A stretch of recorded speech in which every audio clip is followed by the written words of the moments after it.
다시 저희가 하나님의 말씀 앞에 서게 하셨습니다. 주님, 참으로 육신의 본성을 따라 육신의 욕망과 죄 가운데 살았던 저희들을 긍휼히 여기셔서 저희로 우리 주 예수 그리스도의 보배로운 피를 신뢰하게 하시고 또 하나님의 자녀가 되게 하셔서 계속해서 하나님의 생명의 말씀으로 저희를 양육하시고 또 매 삶에서 우리를 인도해 주시고 무엇보다도 진리의 말씀을 참으로 가르쳐 주셔서 저희로 그 말씀을 따라 살고 행하게 해주심을 진심으로 감사합니다. 주님, 저희가 많은 부분에 여전히 그 말씀이 성취와는 거리가 멀지만 주님께서 이미 세우신 그 목표대로 우리를 다 완성품으로 만드셔서 온전히 우리 주 예수 그리스도 하나님의 아들의 형상처럼 빚어 나가시겠다는 약속을 저희가 신뢰하옵고 계속해서 저희가 하나님 말씀을 공부하는 가운데 그 말씀을 믿음으로 그 말씀이 우리 안에서 효과적으로 역사함을 통해서 하나님께 많은 열매로 영광 돌리는 삶이 되도록 주님 도와주시기 원합니다. 부족한 자에게 맡기신 사역인 줄 알고 도우심을 간구하오니 도와주셔서 강건하게 하시고 능하게 하시고 지와 명철을 더하시고 참으로 온전히 말씀 사역을 성취하도록 역사해 주시기를 간절히 바라옵고 이 시간을 온전히 주님 손에 의탁드립니다. 모든 말씀을 우리 주 예수 그리스도 이름으로 기도하옵나이다. 아멘. 세 번째 죄악이죠. 입술이 저질 수 있는 죄악이 너무 많습니다만 그 중에 대표적인 게 거짓말이고 두 번째가 이제 소문을 옮기는 것이고 세 번째가 말을 많이 하는 것입니다. 말 많은 것에 대해서는 성경 구절이 나중에 여러분들이 얼마든지 찾을 수 있는 기회가 있으니까요. 지금은 한 구절씩만 좀 찾죠. 10장 19절 잠언입니다. 잠언 읽어보면 여러분들이 따로 저기 없이 표시를 해두면 충분히 따라가실 수 있죠. 잠언 10장 19절에 말이 많은 곳에는 죄가 부족하지 아니하거니와 자기 입술을 금하는 자는 지혜로운 자니라. 이렇게 말씀을 했죠. 자, 그리고 네 번째 죄는 말을 너무 빨리 하는 거예요. 급하게. 한 템포 늦춰서 해야 되는데 말을 너무 서둘러서 하는 것에 대해서 잠언 18장 13절 잠언 18장 13절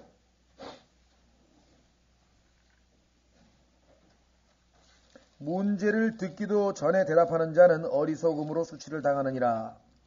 대표적인 경우가 누가 있습니까? 성경에 보니까 그렇게 성군으로 하나님의 마음에 합했다고 칭찬을 받았던 다윗이 나단 선지자를 통해서 하나님께서 다윗이 저지른 그 밧세바와의 간음 사건과 살인 사건에 대해서 지적을 하면서 비유를 들었는데 그게 자기 얘기하는지도 모르고 그런 사람은 그냥 벌 줘야 된다고 막 알고 보니까 자기 얘기잖아요.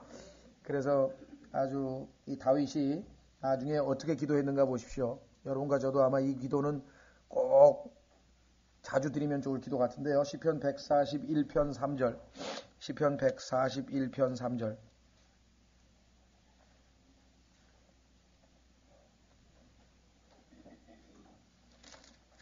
시편 141편 3절에 보시면 오 주여 내 입 앞에 파수꾼을 세우시고 내 입술의 문을 지키소서. 그렇죠? 지난번 우리 야고보서 1장에도 한번 나왔었죠? 뭐라고 나왔었습니까? 말하기는 더디하고 듣기는 빨리하고 그래서 말을 더디해야 되는데 급하게 해버리면은 죄를 질 가능성이 훨씬 더 높아진다는 것을 우리는 성경을 통해서 잘 알고 있습니다. 그 다음에 다섯 번째 죄는요, 아첨입니다. 아첨.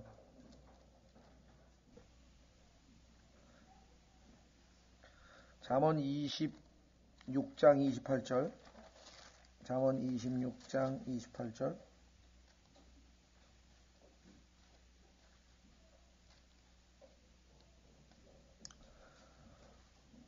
거짓말하는 혀는 그 혀로 인하여 고난받는 자들을 미워하고 아첨하는 입은 패망을 이루느니라 했죠? 아첨하는 입은 패망을 이루느니라. 아첨하는 입 때문에 패망을 이룬 사람이 이승만 대통령도 있고 이기붕도 있고 하여간 우리 근대사에도 잠언 한 구절을 보면요 역사에 통틀어서 하나님의 지혜의 말씀이 정말 정확하게 맞아떨어지는구나. 가끔 가다가 잠언을 읽어보면은 소위 말하는 이 동양의 지혜서 사서삼경이라든가 이쪽에 중국에서 나온 그런 지혜서와 비슷한 내용들이 얼핏 눈에 띕니다. 그렇죠? 반면에 전도서의 내용은 이 불교, 힌두교의 그런 그다음에 도교라 그러죠. 노장사상이라고 할 수 있는 그 허무주의라고 하는 헛되다라고 하는 그런 것과 유사점이 상당히 있는 것을 우리가 발견하게 됩니다. 그래서 성경에 보면은 이 동양의 지혜서는 이 솔로몬 시대에 전 세계에서 사람들이 솔로몬에게 지혜를 배우기 위해서 몰려들었다고 했는데 그것이 역사적으로 확실하다는 것을 입증하는 내용들이죠. 솔로몬은 BC 1000년경이고 불교, 힌두교가 BC 700년, 그 다음에 중국에 나와 있는 그런 것들이 BC 500년, 600년, 500년 이런 경우이기 때문에 이 동양도 그렇고요. 서양에 나와 있는 그리스 철학이라든가 이 헬라, 라틴이라든가 로마라든가 이쪽 지역의 지혜 문학도 보면은 전부 다 이 솔로몬 시대에 솔로몬을 통해서 하나님께서 일으켜 놓으신 지혜서, 우리가 얘기하는 욥기, 시편, 잠언, 전도서, 솔로몬의 아가서 이 5편에 나와 있는 지혜가 당시 지중해 전 지역에 퍼졌던 것을 우리가 보게 됩니다. 그러나 소위 말하는 원조, 제대로 된 진짜 백인은 성경이죠. 그래서 비슷한 것 같은데 보면은 나중에 딴 얘기를 하는 경우가 종종 나와. 그러니까 정확하게 지혜를 얻기 위해서는 하나님의 말씀인 잠언을 우리가 공부를 하면은 지혜의 말씀을 우리가 얻을 수 있겠죠. 자, 아첨에 대해서 여러 군데가 나오는데요. 다니엘서 11장 21절. 다니엘서 11장 21절에 보시면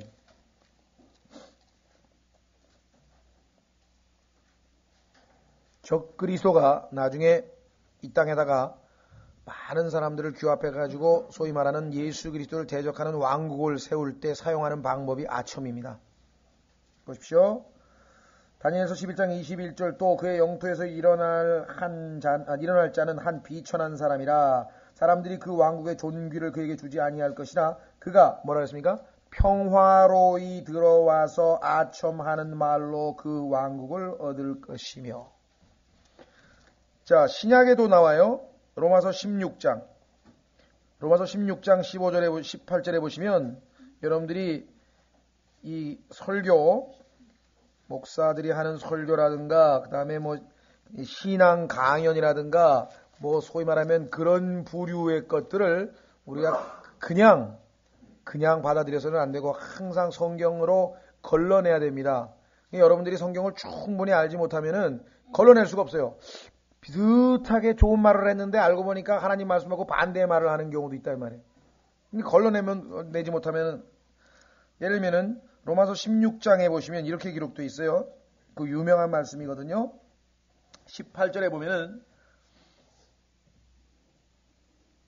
이는 이 같은 자들이 우리 주 예수 그리스도를 섬기지 아니하고 다만 자기 배만 섬기며 아주 노골적으로 말했죠. 배. 지 먹을 것만 챙기는 거예요. 돈과 관련된 얘기고. 그런데 어떻게 됐습니까? 좋은 말과 good words 정말 부드럽고 좋고 다정하고 뭐 수준 높고 인격적이고 아주 그냥 좋은 말을 사용합니다. 그 다음에 뭐라 했습니까? 빼어난 말 솜씨 fair speeches라는데요. 그런데 문제는 그게 뭐냐? 순진한 자들의 마음을 속이기 때문이니라. 여러분들 안에 성령님께서 내주하 계시고 여러분들이 부지런히 성경을 읽어두면은 누가 속이는 말, 그럴싸한 언변으로 빼어난 언변으로 좋은 말로 다가와가지고 얘기할 때 속아 넘어가지 아니한다.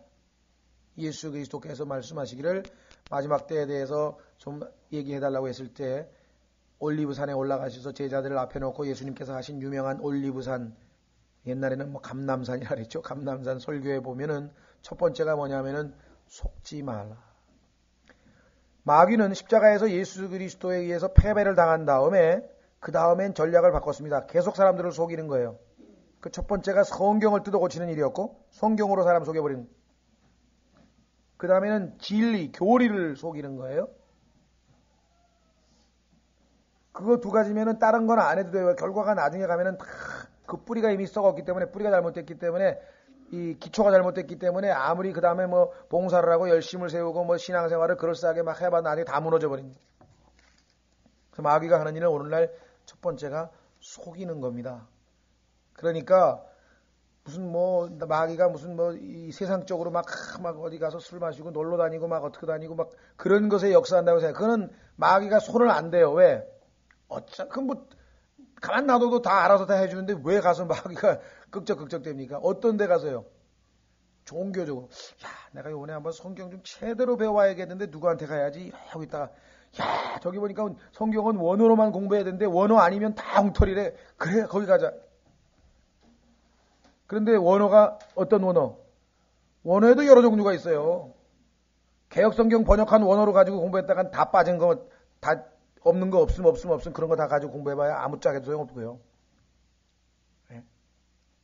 마귀는 원어 그러면 그게 다 원어에도 진짜 원어가 있고 가짜 언어가 있대.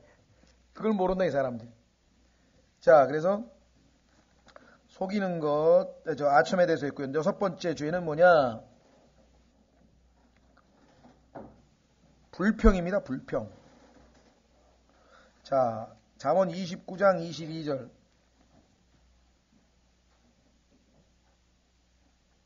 잠언 29장 22절.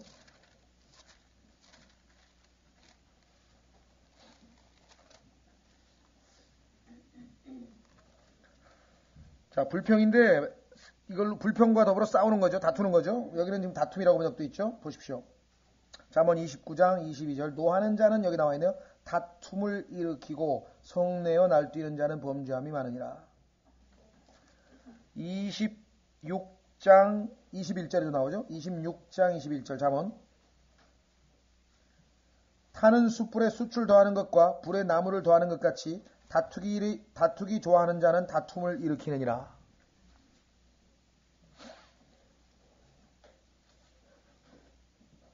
자, 이와 같이 지금 우리가 성경에서 가장 중요한 6가지 죄만 살펴봤는데 이 이외에도 보면은 뭐 저주도 있고 맹세도 있고 거짓 맹세도 있고 뭐 속된 말도 있고 뭐 하여간 온갖 이 혀로 지을 수 있는 죄악의 이 목록이 얼마나 많이죠. 네? 야고보서 다시 1장으로 한번 가보십시오. 야고보서 1장에 가면은요 얼마나 많이 나오나 보세요. 야고보서 1장 5절에 보면은 말과 관련된 표현들이 몇 개가 나오나 보십시오.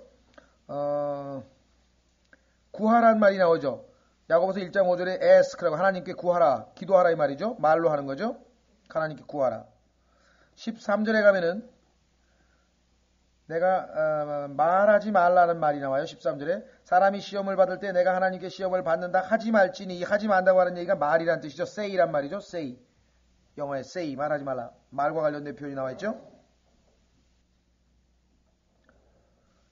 그 다음에 19절에 보니까 듣기는 빨리하고 말하기는 더디하며 말과 관련된 표현이 세 번째 나와 있고요. 26절에 가니까 너희 중에 누구든지 신앙심이 있어 보이되 자기 혀를 제어하지 아니하고 자기 마음을 속이면 이 사람의 신앙심이 어떤 것이라. 혀를 제어하는 것에 대한 얘기가 나왔죠. 2장 3절은 뭐예요? 너희가 화려한 옷을 입은 자에게 관심을 기울이며 그에게 이르되 말하되, 말을 하는데 뭐라고 말을 해요? 춤을 떤단 말이에요. 여기 좋은 자리에 앉으소서. 그 다음에 반대로 또 뭐예요? 가난한 자에게는 거기 서 있든지 여기 내 발받침 밑에 앉으라. 이거 모욕을 하는 거예요. 모욕. 가난한 사람은 모욕 주고 있는 거죠. 멸시하고 있는 것이고. 그러니까 혀로 엄청난 일들이 벌어지는 거예요. 자, 그래서 우리는 야고보서 2장 12절 야고보서 2장 12절에 뭐라고 얘기했냐면 우리 그리스도인들에게 너희는 자유의 법에 따라 심판받을 자처럼 말하기도 하고 행하기도 하라. 이렇게 나와 있죠. 자, 그래서 마태복음 12장으로 한번 가보겠습니다. 우리 마태복음 12장 아주 두려운 말씀이 거기 기록되어 있는데요. 마태복음 12장 보면은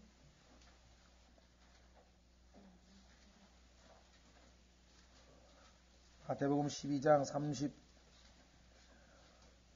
4절부터 7절까지 오 독사들의 세대여 너희가 악하니 어찌 선한 것을 말할 수 있으리요. 이는 입이 마음에 가득한 것을 말하기 때문이라. 선한 사람은 마음에 선한 보고에서 선한 것을 내고 악한 사람은 악한 보고에서 악한 것을 내느니라. 오직 내가 너희에게 이르노니 사람이 무슨 쓸데없는 말을 하든지 심판날에 이에 대하여 회개 보고를 하리니. 요즘에 뭐 사람들 뭡니까 도청이라 그러나요? 도청한 테이프 지금 들통이 나가지고 저 주미대사 하다가 그냥 졸지에 중간에 쫓겨나가지고 지금 온 사람도 있잖아요. 그러니까 사람들이 자기가 한 말을 남이 들어서는 안 된 말을 했으니까 지금 두려워하고 있는 거죠. 그렇죠? 그런데요, 여러분과 제가 태어나면서부터 지금까지 엄마 엥 하면서 한 소리부터 지금 주님을 만날 때까지 한 모든 소리가 다 도청이 아니지. 이거는 하나님께서 다 녹음을 해놨. 다 녹음을. 쓸데없는 말은 하나도 하나님께서 왜? 하나님이 주신 혀를 우리가 잘못 사용했으니까. 이게 엄청난 일입니다. 이게 지금. 자, 그래서 이는 내 말로 내가 의롭게 되면 내 말로 내가 정죄받을 것임이라. 왜 그렇습니까? 자, 어떤 사람이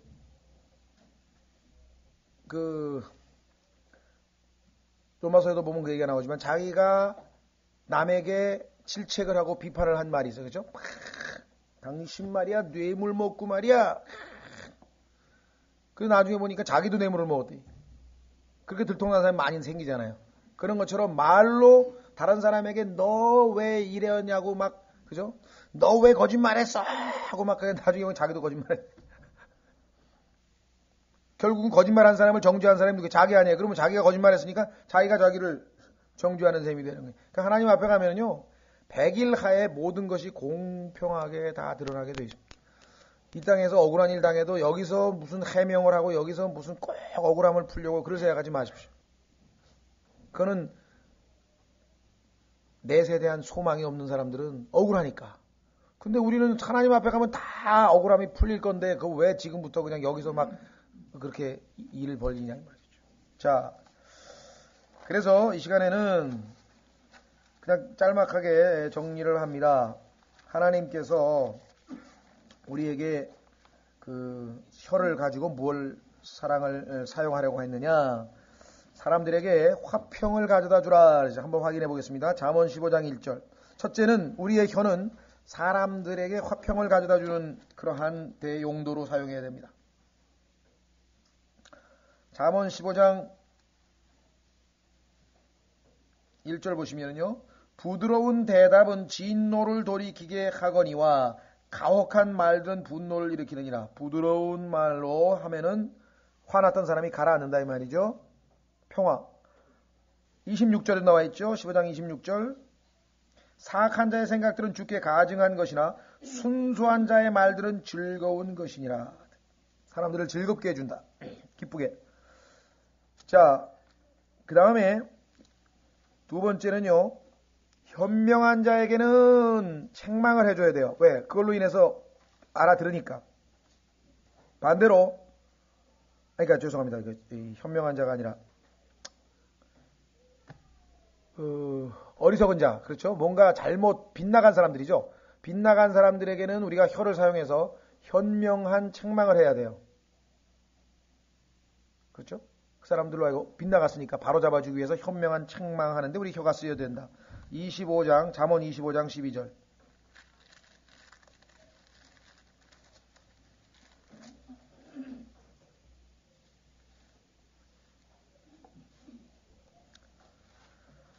잠언 25장 12절. 지혜롭게 책망하는 자는 순종하는 귀에 달린 금귀고리 같으며 정금 장식 같으니라.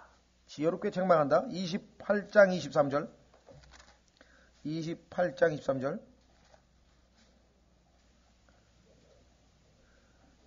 사람을 꾸짖는 자는 혀로 아첨하는 자보다 나중에 더 많은 호의를 얻으리라. 아첨하는 사람은 나중에는 그 사람이 망한 다음에 얼마나 질책을 하겠어요. 그러나 반대죠. 자, 그 다음에 세 번째는 혼을 죽음으로부터, 사람을 죽음으로부터 건져내는데 우리 혀를 사용한다. 잠언 11장 9절. 잠언 11장 9절.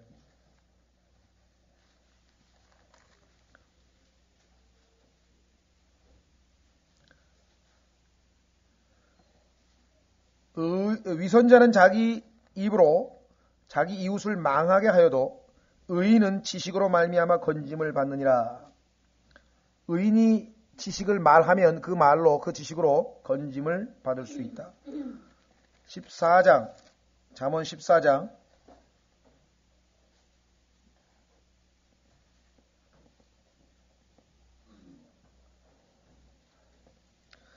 3절 어리석은 자의 입에는 교만의 막대기가 있으나 지혜로운 자들의 입술은 그것을 보존하느니라. 막대기를 보존하다 안 쓰게 만든단 말이죠. 그 다음에 네 번째는 주님에 관한 지식을 가르쳐주는데 진리의 지식을 가르쳐주는데 우리가 혀를 사용한다. 15장 7절 잠언 15장 7절 여러분과 제가요 성경에 있는 하나님의 말씀 한 구절이라도 그 누군가가 다른 사람에게 읽어라도 주고, 그렇죠? 읽어라도 준다면 엄청난 일을 하는 겁니다. 하나님의 말씀이 어떤 말씀이에요? 전능한 말씀이에요. 빛이 있으라는 빛이 있는 말씀. 우리가 생각할 때는 그 말씀 들려줬는데 콧방귀도 안 끼더라. 물론 그럴지 몰라. 그러나 성경에 오면은 그 말씀은 결코 헛되이 돌아오는 법이 없다 그랬어요. 그 사람 마음속에 들어가 있다가 언제 어떻게 역사해서 그 사람을 변화시킬지 모르. 잠언 15장 7절 잠언 15장 7절 지혜로운 자의 입술은 지식을 널리 퍼뜨리라. 어리석은 자의 마음은 그리하지 아니하느니라. 그렇죠? 다섯 번째로 우리가 잘 아는 것처럼 복음을 증거하는데 우리가 입술을 사용해야 되겠죠. 잠언 25장 5절 잠언 25장 5절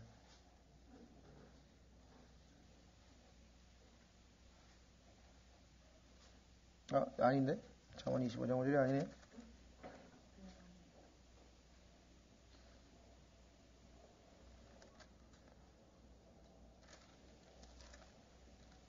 잠언 25장 성경 구절 잘못 적었나 보네요.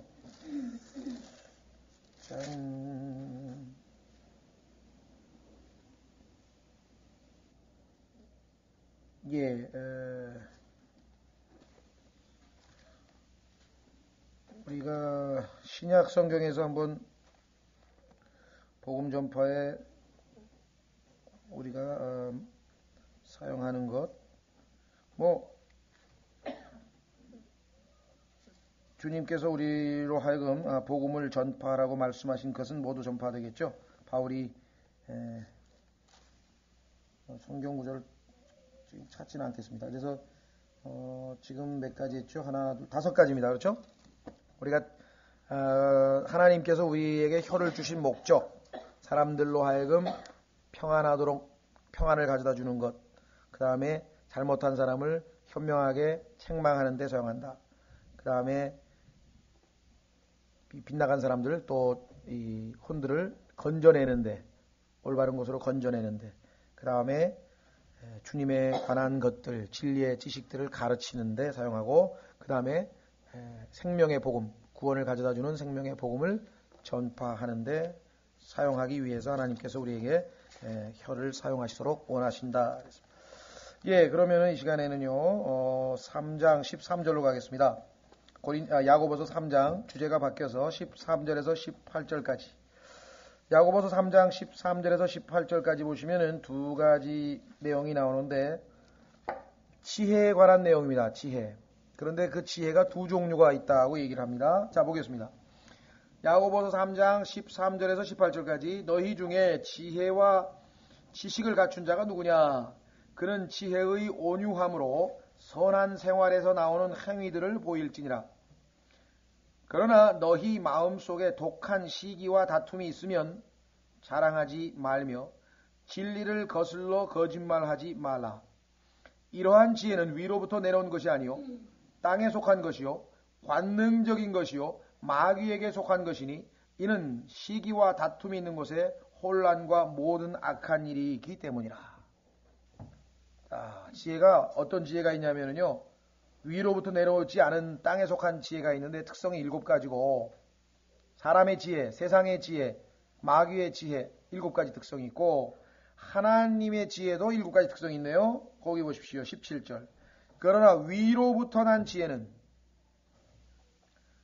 첫째 순수하고 다음으로 평화스럽고 부드럽고 대하기 쉬우며 긍휼과 선한 열매로 가득하고 차별과 위선이 없나니 차별이 없고 위선이 없나니 이렇게 해서 7가지네요. 자 18절 의의 열매는 화평케 하는 자들의 화평으로 씨를 뿌려 거두는 것이니라.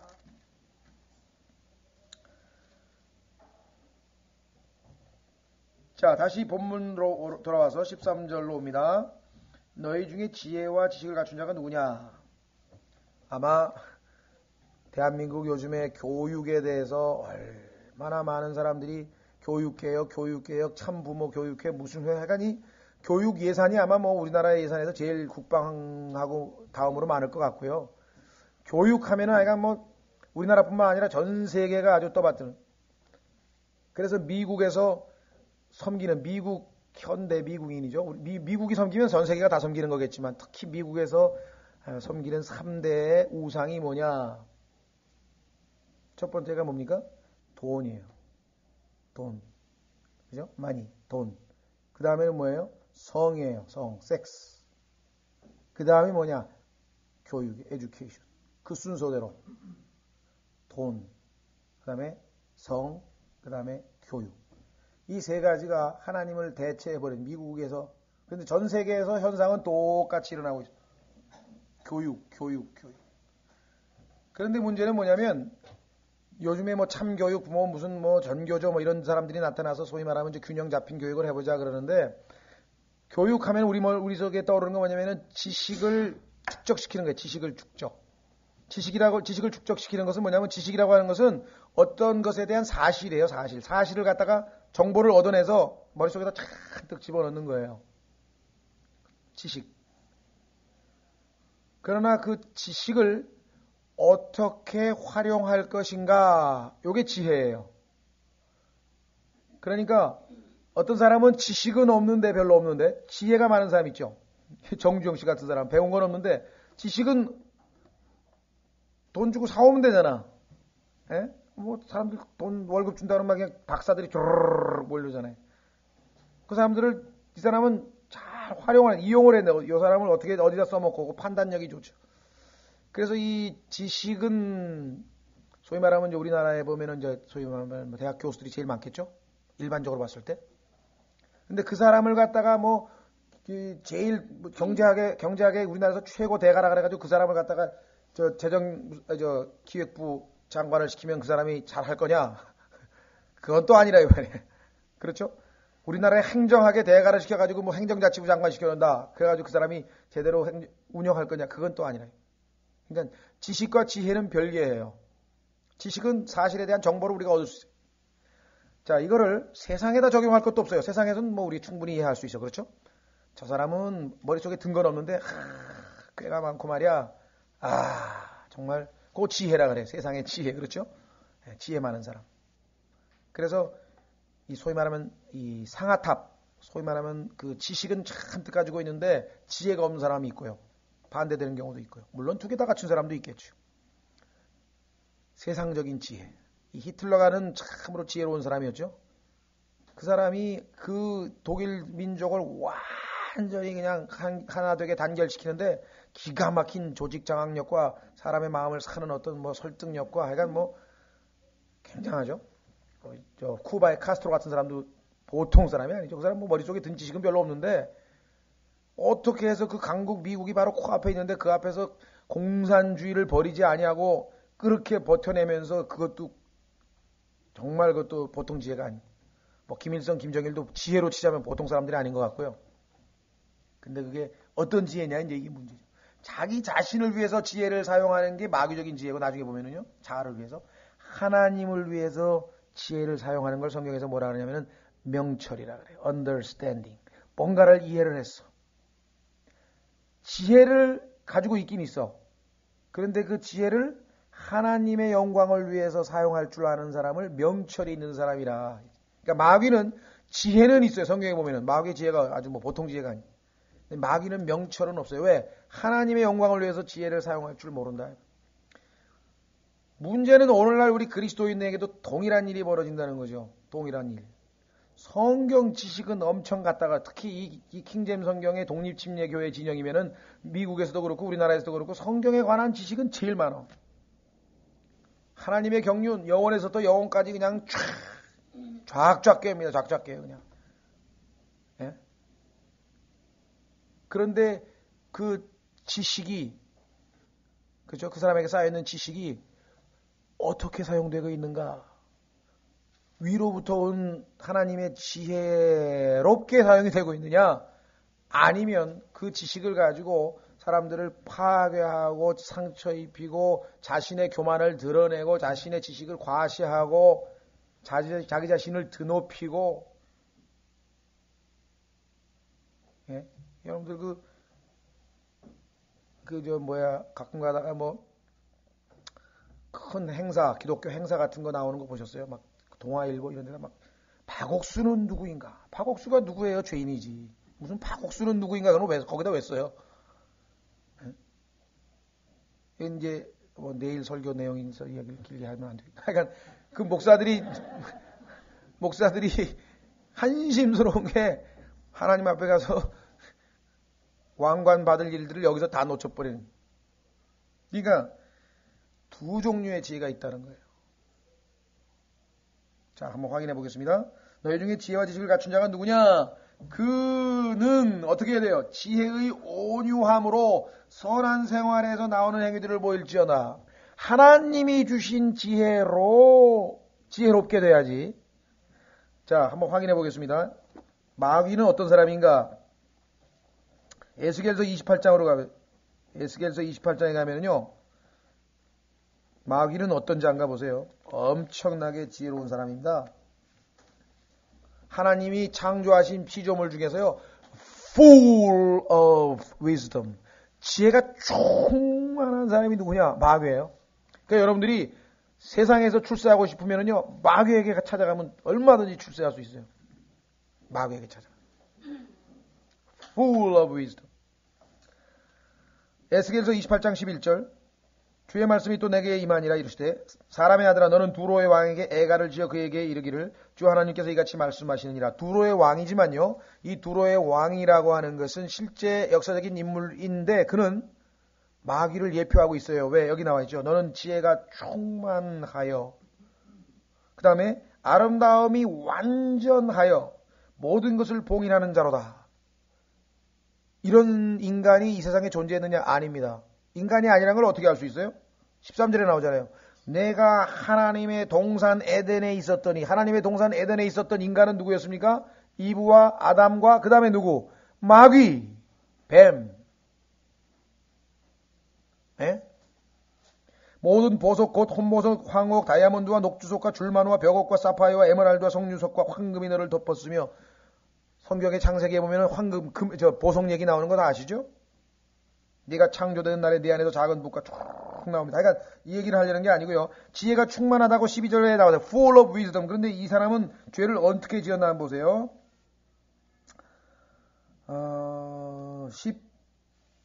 15절부터 마귀의 타락에 대해서 이렇게 얘기했습니다. 내가 창조된 날부터 내 길들에서 완전하더니 마침내 내 안에서 불법이 발견되었도다. 내 상품이 많음으로 물질의 노예가 됐어요. 그들이 내 한가운데를 폭력으로 가득 채우며 내가 범죄하였도다. 그러므로 내가 너를 더럽게 여겨 하나님의 산에서 쫓아내리라. 오 덮는 그루바 내가 너를 불타는 돌들 한가운데서 쫓아내어 멸하리로다. 내 아름다움으로 인하여 내 마음이 높아졌으며 교만. 내 광채로 인하여 내가 뭐예요? 내 지혜를 어떻게? corrupt. 부패시켰은지. 이 세상에 존재하는 모든 부패는 다 마귀로부터 나오는 겁니다. 그런데요. 진짜 무서운 거는 어떤 부패인가 보세요. 고린도 후서 2장 17절. 사람들이 이 사실을 알면 글쎄 개역성경 붙으려고 할까요? 마귀는 지혜를 부패시켰는데 어느 정도까지 부패시켰냐면요. 하나님의 말씀도 부패시켜버립니다. 그래서 하나님은 100% 순수한 말씀들을 주셨는데 거기서 거의 5% 이상, 약 3만 단어 이상을 갖다가 뜯어 고쳐놨대. 고린도후서 2장 17절.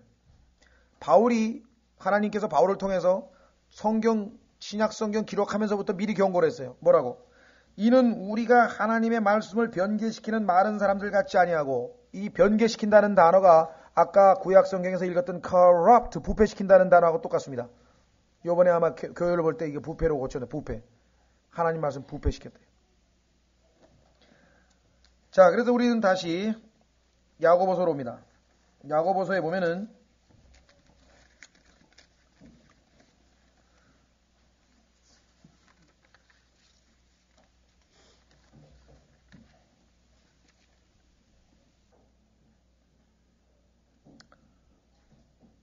야고보서에 보면은 두 가지가 우선 비교되어 있는데요. 한번 좀 살펴보겠습니다. 여러분들, 하나님께서 주시는 위로부터 나는 지혜하고 땅에 나와 있는 그 세상 지혜하고의 차이점을 한번 보겠습니다.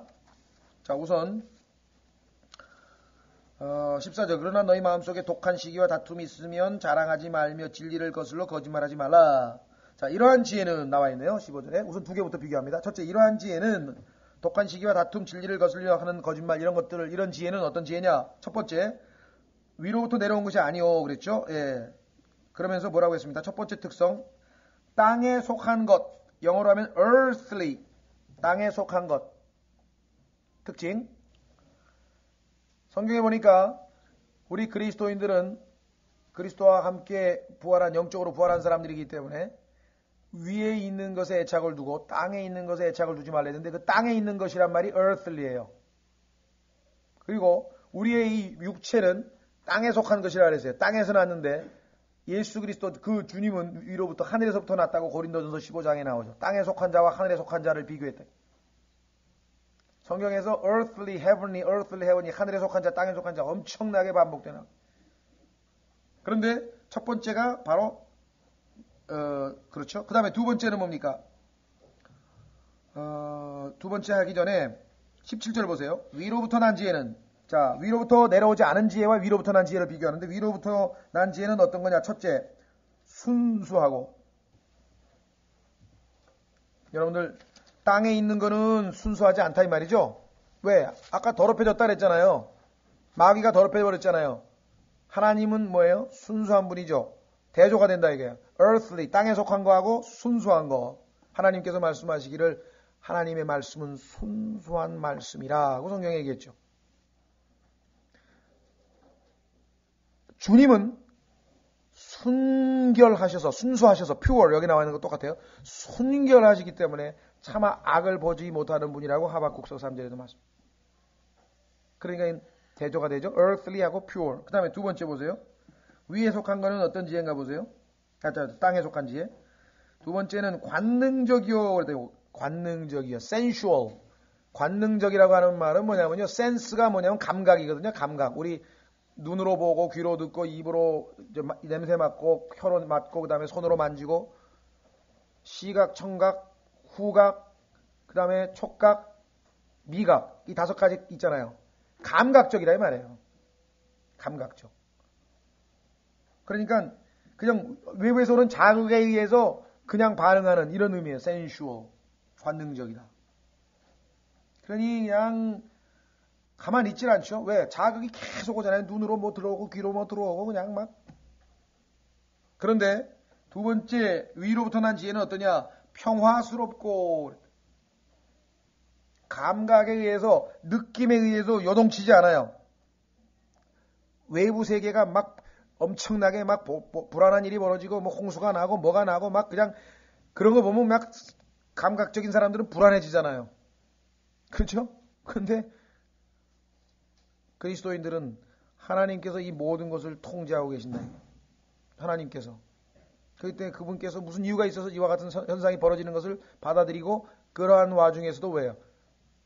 peaceable, 평화스러운 마음을 유지할 수가 있다. 세 번째, 마귀에 속한 것이 devilish. 뭐 분명하죠. 아까 얘기했던 그 마귀로부터 오는 지혜. 마귀는요, 특징이 뭐냐면 나예요, 나. 그리스도인은 예수 그리스도, 성령께서는 항상 예수 그리스도. 마귀는 내가 올라가서 내가 비기리라. 내가 해보겠다. 내가. I will이라고 하는 말이 그냥 이사야서 14장에 보면 7번인가 8번 막 계속 반복되는 거예요. 자, devilish. 그런데 위로부터 난 지혜는 어때요? 부드럽고. 이 gentle하다고 하는 말에서 나온 단어가 gentleman입니다. gentle하다고 하는 말에서 gentle인데요. 서로가 다정스럽게 대해주고 그런 거예요. 마귀는 뭐예요? I will, 내가 하겠다, 내 거. 네 번째, 시기. 16절에 보시면 시기가 있죠? 시기. 반면에 17절 보면은 대하기 쉬우며 그랬네요. 대하기 쉬우며. 시기심을 가지고 있는 사람은 정말 다른 사람에 대해서 얼마나 모질게 대할 것이며 반대로 그 사람을 대하기가 얼마나 힘듭니까? 시기심을 가지고 있는 사람은. 그런데 대하기 쉽다는 얘기는 어떤 의미냐면요. 뭐라 그럴까? 예를 들면은 어떤 사람이 와가지고 도움을 요청했대. 그 사람 도와줘. 또 어떤 사람이 또 도움을 요청해. 또 도와줘. 하루에 30명이 오더라도 뭐 얼마든지 부드럽게 여유 있게 자기 거 안 챙기고 남에게 먼저 베푸는 you first. 당신이 먼저다. 그런 자세로 대하는 것. 다섯 번째, 다툼.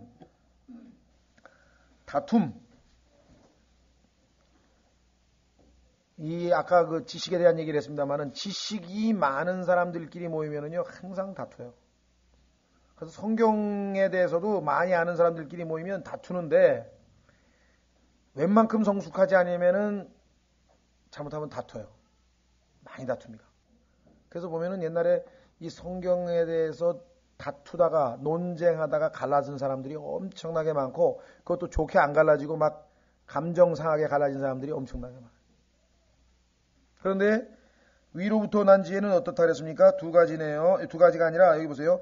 Full of mercy and good fruits. 자, 이게 왜 한 개냐면요.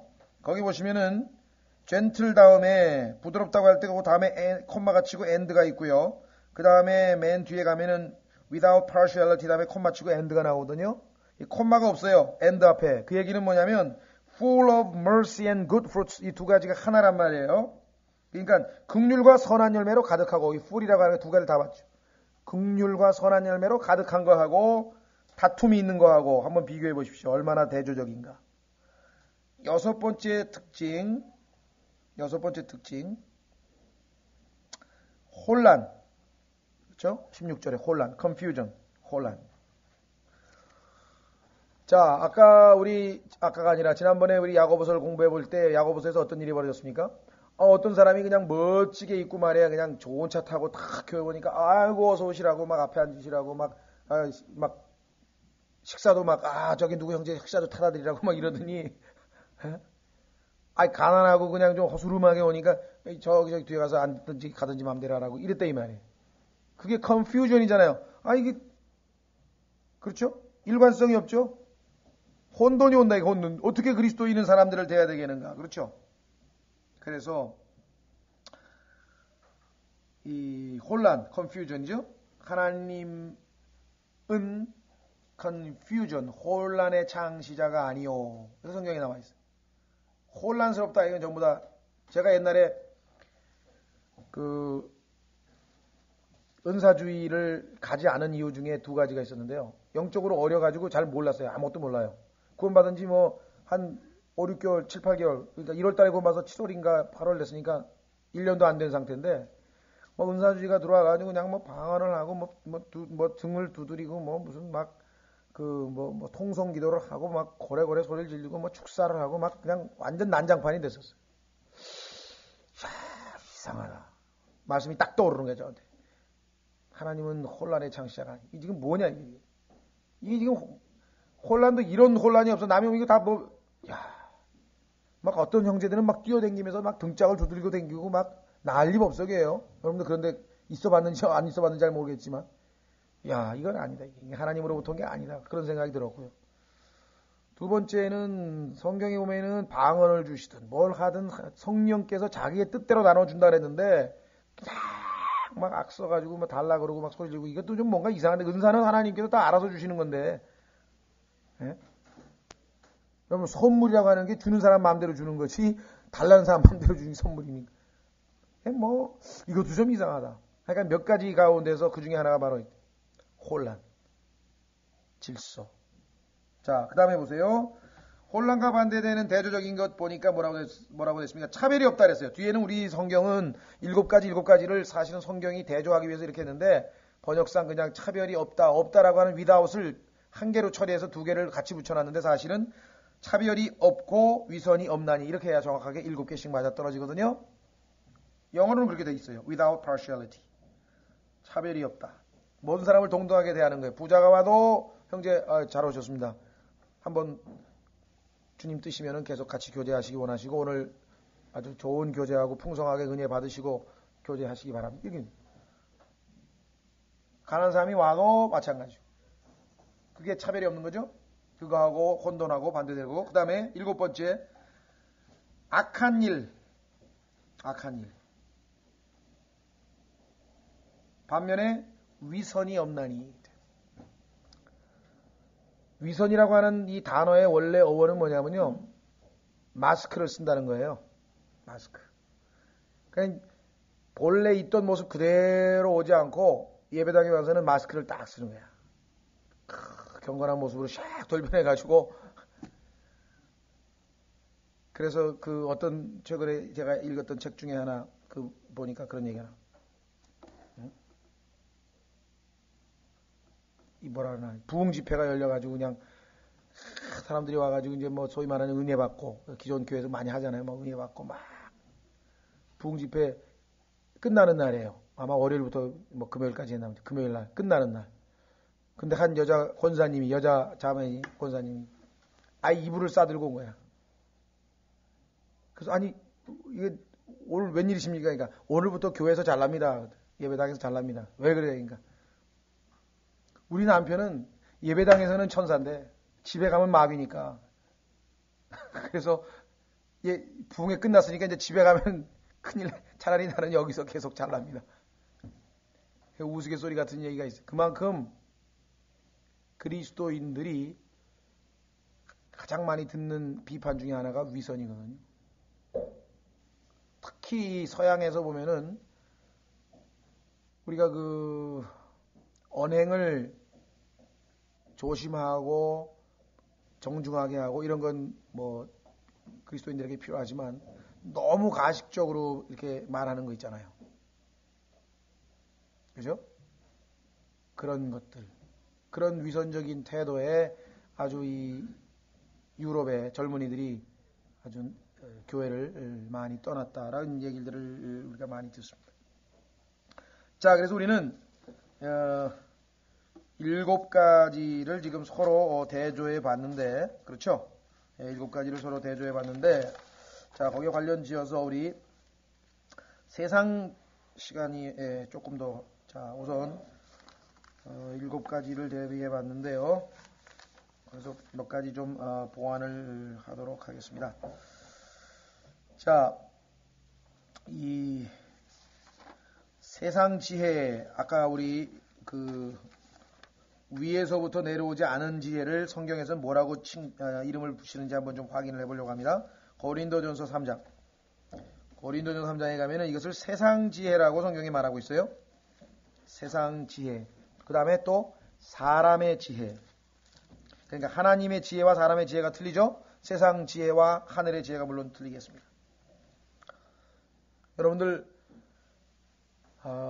유적, 우리나라도 최근에 무슨 박물관을 지금 크게 만들어가지고 지금 뭐 막 굉장하다가 뭐 막 홍보도 하고 막 그러죠. 그러면 뭐 무슨 우리나라 민족의 5,000년 뭐 한국 민족의 지혜와 역사가 담겨 있고 막 그런 얘기야. 정말 우리가 뭐 저는 가보지는 않고 그냥 이게 뭐 텔레비전으로 몇 개 보여준 거 이렇게 보니까 보통 지혜로운 분들이 아니에요. 우리나라 분들이. 뭐 자매님들은 우리나라의 그 음식 문화만 봐도 그 보통 지혜로운 게 아니잖아요. 이 청국장은 어떻게 그렇게 기가 막히게 만들어 먹었으며 하여간 이 지혜가 보통 지혜가 아닙니다. 지혜가 없는 게 아니에요. 지혜는 있어요. 그런데 그게 다 누구를 위한 거냐? 하나님과는 아무 관계가 없는 지혜라 이 말이에요.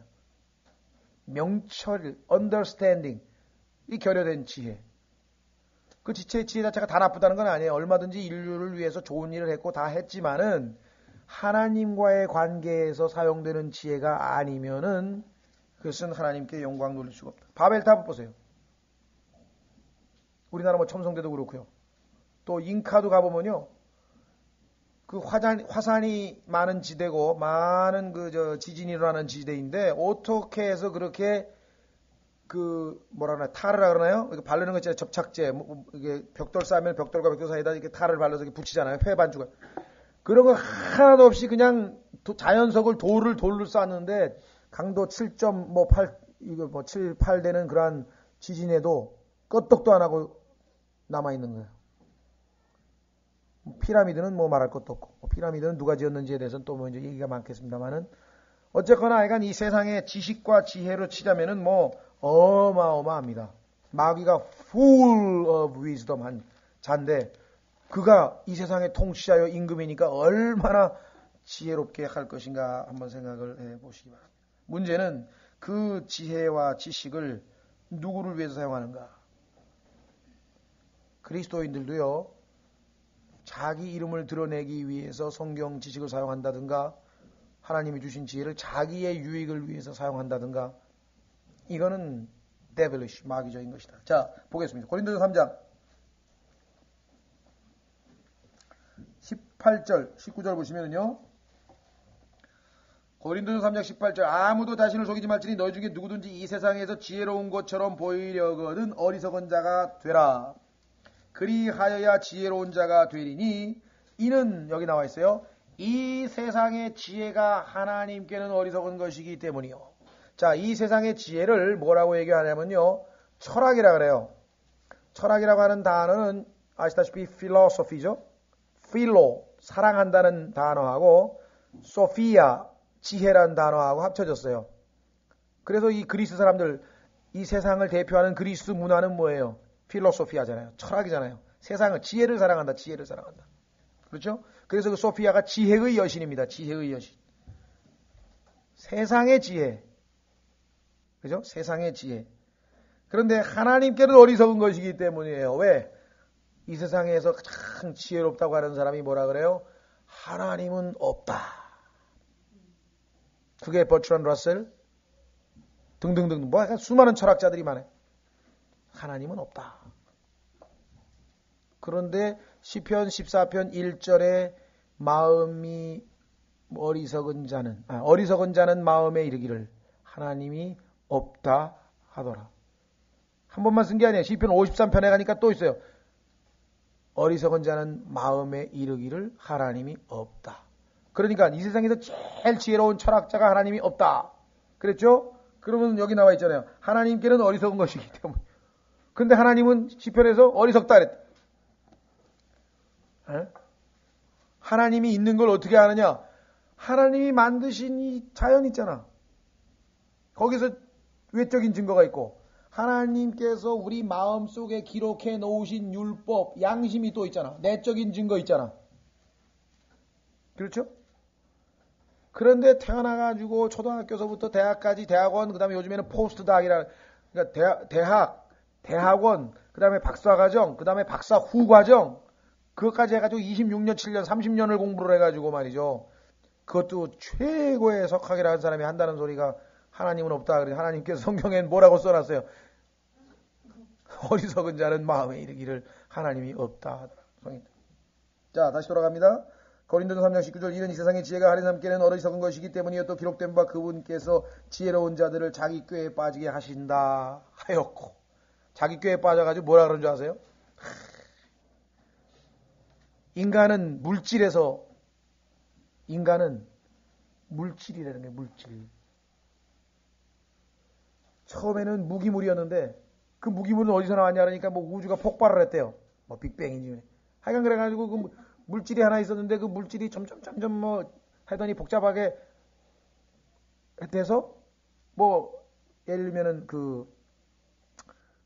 더 큰 분자를 이루고 어떻게 해가지고 그 다음에 나중에는 어떤 일이 벌어졌느냐? 무기물이었는데, 즉 생명이 없는 무기물이었는데 얼마나 오랜 세월이 지났는지 그냥 어느 날 그냥 우연히 그냥 무기물에서 유기물이 만들어져 버렸던 거예요. 그 다음에는 그게 이렇게 뭉치더니 세포가 돼가지고 아메바 같은 단세포 생물이 돼가지고 조금 있더니 세포가 여러 개 있는 다세포가 돼가지고 그 다음에는 그렇게 해서 결국은 인간이 진화돼 나왔다고 그렇게 얘기를 합니다. 여기 지금 보면 뭐라 그랬어요? 지혜로운 자들을 자기 꾀에 빠지게 하신다. 자기가 스스로 꾀에 빠져가지고 자기 입에서 뭐가 나옵니까? 이 인간답지 못한 사람을 이 짐승만도 못한 놈 해놓고서는 그렇게 짐승같이 못한 놈이라고 말은 해놓고 그 짐승으로 기어 올라가서 그 사람들을 조상으로 섬기겠다는 게 얼마나 지금 앞뒤가 안 맞는 얘기다. 20절 또 주께서 지혜로운 자들의 생각을 아시며 그들의 생각이 뭐라고요? 헛됨을 아신다 하였기 때문이니라. 그러므로 누구든지 사람들을 자랑하지 말지니 이는 모든 것이 너희 것이기 때문이라. 그렇죠? 자, 두 번째 2장 고린도전서 2장으로 가면은 이번에는 사람의 지혜라 그랬어요. 위에서부터 나오지 않은 지혜는 세상의 지혜라고 하는 명칭이 붙어 있고 이번에는 사람의 지혜라는 명칭이 붙어 있습니다. 고린도후서 2장 4절부터 나의 말과 나의 복음 선포는 사람의 지혜의 유혹하는 말로 한 것이 아니오. 나와 있죠? 사람의 지혜. 오직 성령과 권능을 실증함으로 한 것이니 이것은 오직 너희 믿음이 사람의 지혜에 있지 아니하고 오직 하나님의 권능에 있게 하려 함이라. 그렇죠? 자, 사람의 지혜는요,